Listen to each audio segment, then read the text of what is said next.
नवरात्रि का त्योहार इस बार मिथिलापुर के लोगों पर इतनी बड़ी आफत लेकर आने वाला था, ये किसी को पता नहीं था। सड़कें सुनसान पड़ी थीं, मंदिर में भी कोई नहीं जाता था।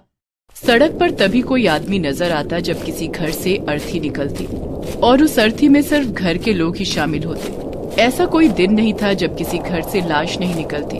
हर घर से कोई न कोई अर्थी हर दिन निकल ही रही थी, कभी बच्चे की, कभी बूढ़े की, कभी जवान की तो कभी औरत की। राम नाम सत्य है, राम नाम सत्य है, सबका यही गत्य है। 7 बरस पाल पोस कर बेटे को इतना बड़ा किया और अब वो मुझे छोड़कर चला गया। हे दुर्गा माँ, ये कैसा प्रकोप है हम मिथिलापुर के लोगों पर। कुछ अभागे तो ऐसे भी होते जिनकी लाश को कांधा देने के लिए 4 लोग भी नहीं मिल रहे थे।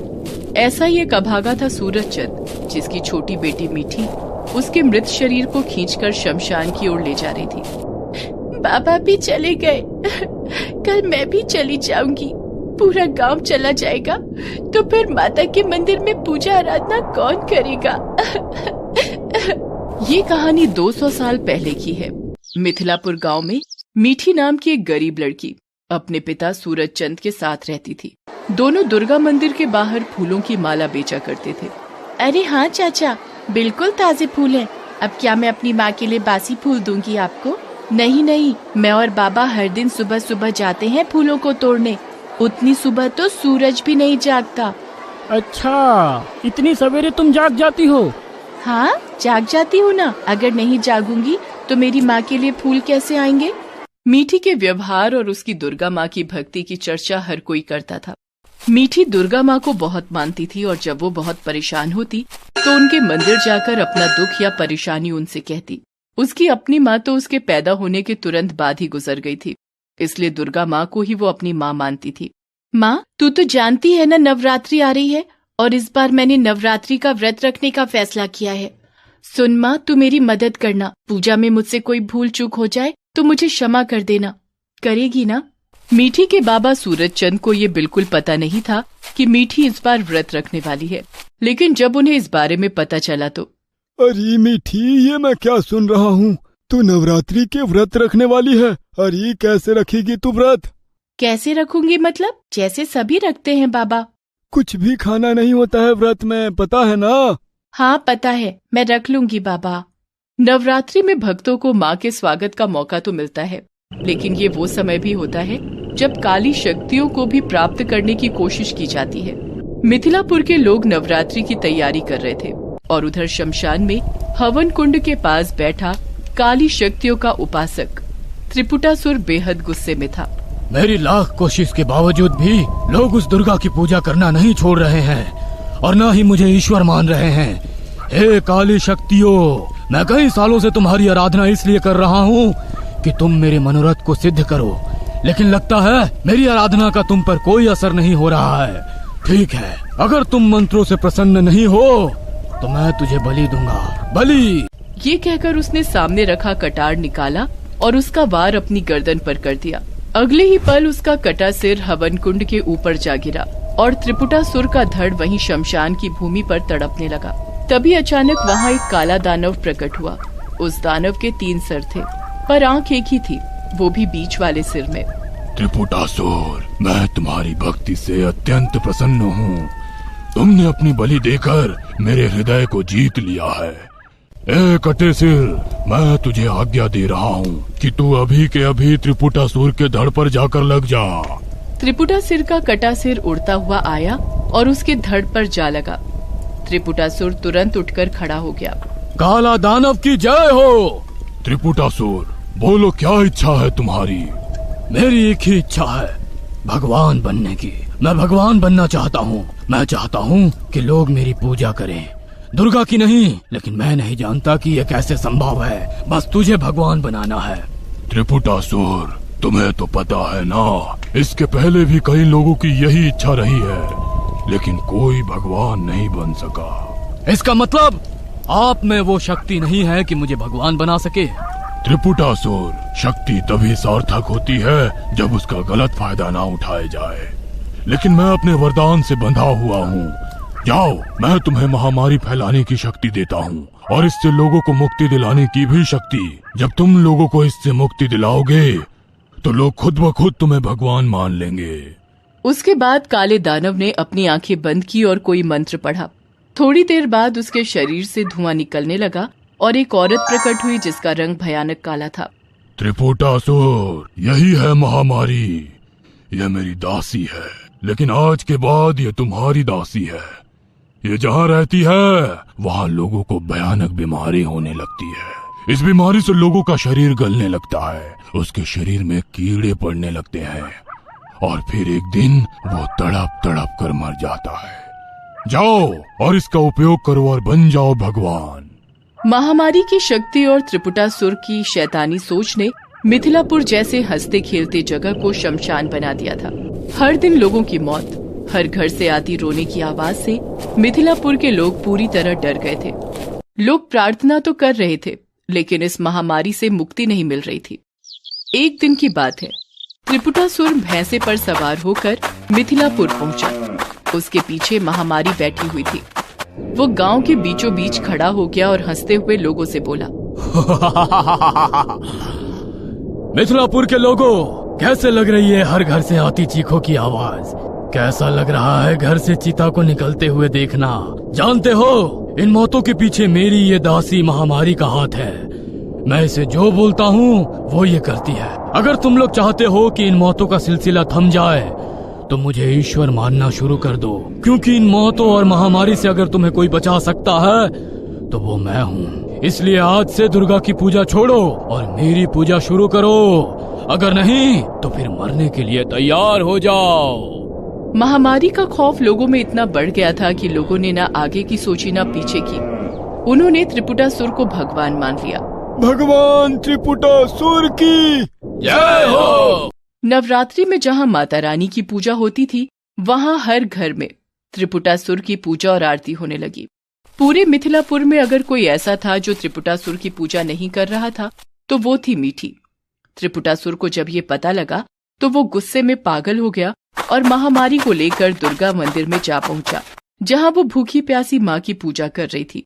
माँ, देखना क्या हो गया है यहाँ के लोगों को। लोगों ने आपकी आराधना छोड़ दी, कोई मंदिर नहीं आना चाहता। माँ, सभी को आपकी शक्ति से ज्यादा उस त्रिपुटासुर की शक्ति पर विश्वास हो गया है और वो यहाँ का ईश्वर बन बैठा है। लेकिन उसे पता नहीं मेरी माँ की शक्ति कितनी है।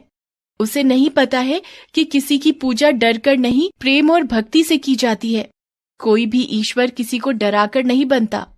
चुप कर लड़की, तू बहुत बोल रही है। तेरे बाप को मेरे इसी दासी ने खा लिया, अब तू भी नहीं बचेगी। महामारी, जा प्रवेश कर जा इसके शरीर में और गला दे इसे, तड़पा तड़पा कर मार दे इसे।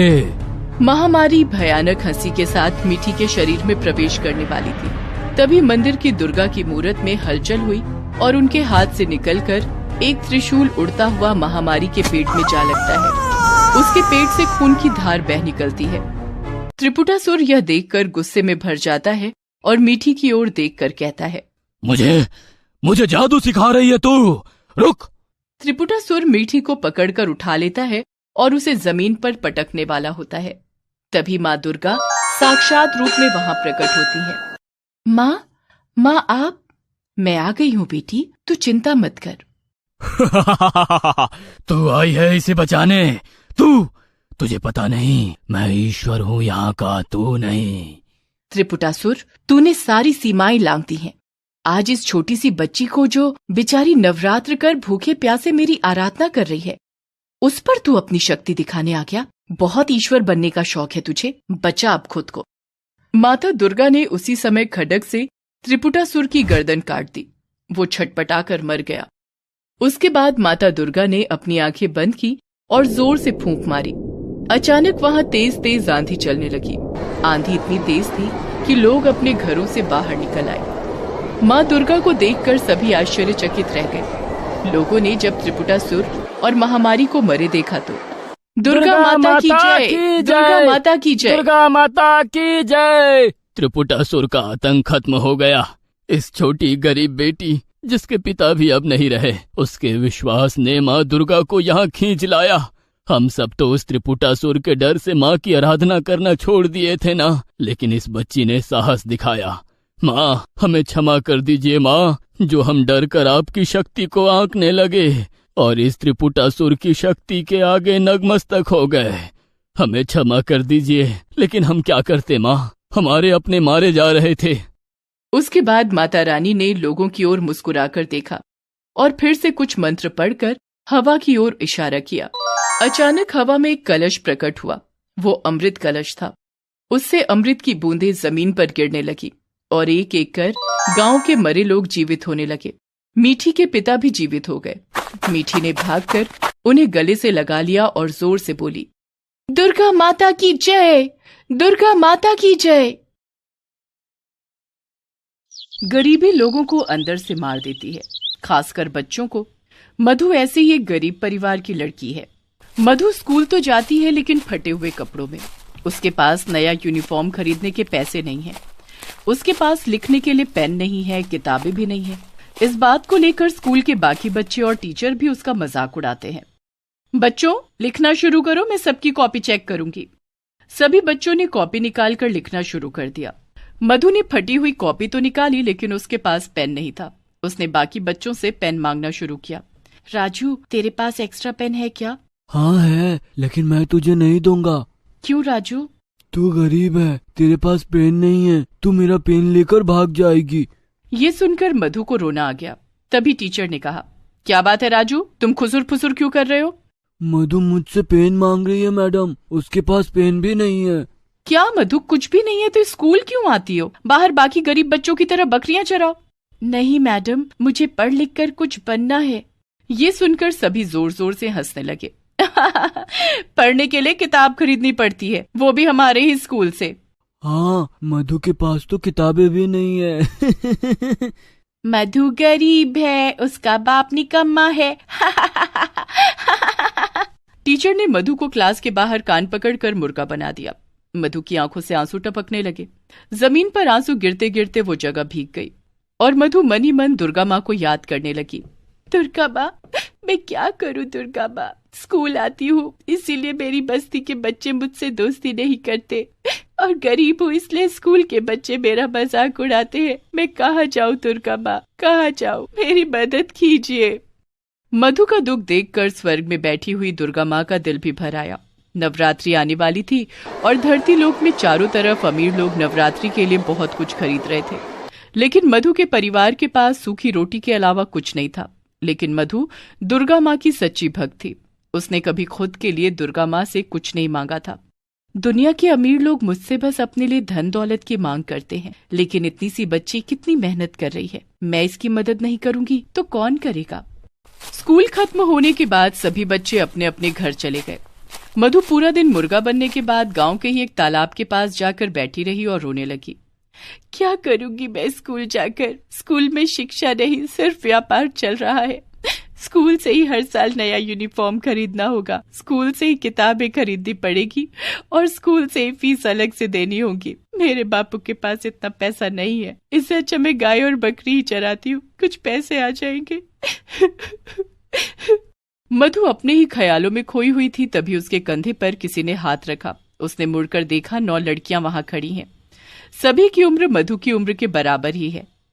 अरे कौन हो तुम लोग? मैंने तो तुम लोगों को यहाँ कभी नहीं देखा। मेरा नाम शैली है, हम सब यहाँ नए हैं। हम तुम्हारे स्कूल में भर्ती हुए हैं, इसीलिए सोचा क्यों ना तुमसे दोस्ती की जाए। मेरे स्कूल में? अरे वाह, मेरा नाम मधु है ना? मैं जानती हूँ। आज से हम दोस्त हैं। तुम लोग कब से स्कूल जाओगे? कल से। कल नवरात्रि का पहला दिन है ना, शुभ दिन है। कल हम सब एक साथ स्कूल जाएंगे। मधु बहुत खुश हुई। आखिरकार किसी ने उससे अच्छे से बात की।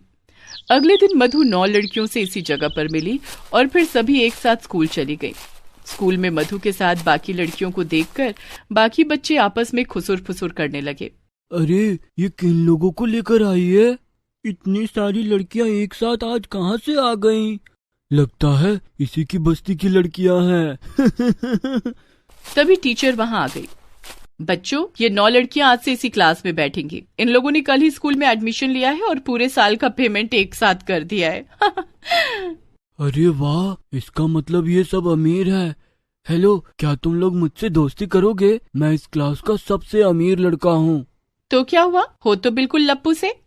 ये सुनकर क्लास के सारे बच्चे हंसने लगे। शैली, तुम तो कमाल की हो। तुम्हारी हिम्मत कैसे हुई मुझसे ऐसे बात करने की? मेरे पापा को जानते नहीं हो तुम? क्यों, तुम्हारे पापा कोई प्रधानमंत्री हैं क्या, जो जानना ही होगा? क्लास के सारे बच्चे फिर से हंस पड़े। राजू गुस्से से लाल हो गया, लेकिन और कुछ कहने की उसे हिम्मत नहीं हुई। वो चुप हो गया। टीचर भी पढ़ाने लगी। लंच के वक्त मधु ने खाना निकाला, एक सूखी रोटी और नमक। ये देखकर राजू उसका मजाक उड़ाने लगा। ये क्या लाई है मधु? सूखी रोटी कौन खाता है? तेरे घर में खाना नहीं है क्या? सूखी रोटी? कहाँ है सूखी रोटी? वो रही मधु की टिफिन बॉक्स में। कहाँ? वहाँ तो हलवा छोले और पूरी है। हलवा पूरी? सभी ने देखा मधु के टिफिन बॉक्स में हलवा छोले और पूरी है। ये देखकर मधु भी हैरान रह गई। अरे ये क्या, ये कैसे हो गया? मैं तो सूखी रोटी ही लाई थी। मेहनत की सूखी रोटी हलवा पूरी से कम है क्या? सच कहा तुमने शैली। चलो हम सभी एक साथ खाना खाते हैं। मधु के साथ 9 लड़कियां खाना खाने लगी। राजू मधु पर गुस्सा था। उसने प्रिंसिपल के पास जाकर शिकायत कर दी। सर, मधु ने फीस नहीं भरी, लेकिन क्लास में बैठकर हलवा पूरी खा रही है। अच्छा, रुक जाओ, मैं उसे मजा चखाता हूँ। खाना खाने के बाद मधु बैठी ही थी कि तभी प्रिंसिपल सर आ गए। मधु, तुमने 2 महीने से फीस नहीं भरी, ये मजाक सोच कर रखा है क्या? मेरे पापा बहुत गरीब है सर, मैं कुछ ही दिनों के अंदर भर दूंगी। गरीब है इसलिए हलवा पूरी खा रही हो तुम? मुझे क्या बेवकूफ समझा है? मार मार के मैं तुम्हारी हड्डी पसली एक कर दूंगा। ये बोलकर प्रिंसिपल सर मधु को मारने के लिए आगे बढ़े। राजू और क्लास टीचर खड़े होकर हंसने लगे। शैली ने ये देखा तो चिल्लाकर कहा, खबरदार प्रिंसिपल, जो मधु पर हाथ उठाया। प्रिंसिपल सर घबरा कर रुक गए। क्या इतनी सी बच्ची होकर मुझे धमका रही हो? मुझे पहचानती नहीं हो तुम? मैं तो तुम लोगों को भी मारूंगा। लेकिन तभी चमत्कार हुआ। 9 लड़कियां दुर्गा माँ के 9 अवतारों में बदल गईं। शैली देवी शैलपुत्री में बदल गई। माँ, माँ, आप सभी आए हैं मेरे सामने। क्या ये मैं ठीक देख रही हूँ? ठीक ही देख रही हूँ मधु, मैं असुरों का विनाश करती हूँ, इसीलिए हम 9 देवियां आए हैं यहाँ। ये सारे लोग अलंकार के अहंकार में अंधे हो गए हैं, इन्हें उचित शिक्षा देनी होगी। मुझे माफ कर दीजिए माते, मुझे माफ कर दीजिए। मुझसे भी गलती हो गई। मैं और कभी पैसों का घमंड नहीं करूँगा और मधु को परेशान भी नहीं करूँगा। ठीक है, मैं तुम लोगों को आखिरी मौका देती हूँ। अब से इस विद्यालय में किसी भी गरीब बच्चे से पैसा नहीं लिया जाएगा। और मधु, अब से तुम्हारा परिवार गरीब नहीं रहेगा। तथास्तु। 9 देवियां अदृश्य हो गईं। मधु के घर में बहुत सारे पैसे और धन दौलत आ गए। वो लोग अमीर हो गए। प्रिंसिपल सर ने आगे से किसी भी गरीब बच्चों से फीस नहीं लिया। मधु की बस्ती के सारे बच्चे स्कूल में भर्ती हुए और पढ़ाई करने लगे। क्लास टीचर भी मन लगाकर पढ़ाने लगी और राजू मधु का दोस्त बन गया। इसी तरह मधु की जिंदगी बदल गई और वो खुशी खुशी रहने लगी।